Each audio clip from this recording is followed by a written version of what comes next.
ఒక కుండనోటి ద్వారా విశ్వాసపుర ఊరి కథ. నేను ఒక కుండను. కొంచెం కోపంగా ఉన్నాను. తల్లి, చెల్లి లేదా అత్త భార్యను శతాబ్దాలుగా నీటిని మోసుకెళ్లడంలో మనం ఎందుకు ఎరికించి ఉంచాము? ఇదే విషయంలో చిక్కుకుపోయాను.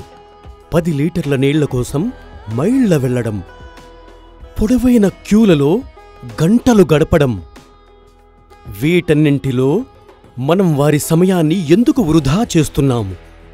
పదే పదే అందరినీ అడుగుతున్నాను. వారికే సమయం దొరికినట్లయితే కొత్త నైపుణ్యాన్ని చూస్తారు. ఇంటింటా 2 చేతులు సంపాదిస్తాయి. పిల్లలు వీరితో చదువుకొని పేరు ప్రతిష్టలు తెచ్చుకుంటారు. కూడిక, తీసివేత, గుణభాగారాలను ఆమె వంట సరుకులలో చేస్తుంది. ఎన్నెన్నో పనులు ఒకేసారి ఆగకుండా చేస్తుంది. మంచి చెడుల జ్ఞానం వారికి ఉంది.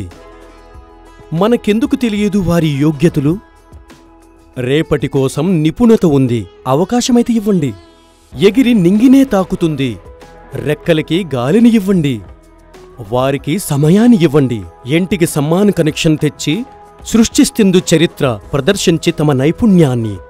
ఇల్లు మాత్రమే కాదు, గ్రామాన్ని కూడా ఆదుకుంటుంది. జలసమితిలో చేరుకొని అక్కడి బాధ్యత కూడా నెరవేరుస్తుంది. కుళాయి ఎక్కడ పెట్టేది? శుద్ధ జలాల బిల్లు ఎవరూ ఎందుకు కడతారు? వీటి లాభాలు లెక్కించి ప్రజల ఆలోచనలను కలుపుతూ గౌరవంగా జీవించడం నేర్పుతుంది.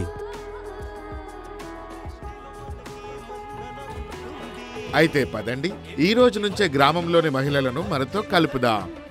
మన పాత ఊరి కొత్త కథను రూపొందిద్దాం. మరిన్ని వివరాల కోసం మీ దగ్గరలోని జల సమితి సభ్యులను సందర్శించండి.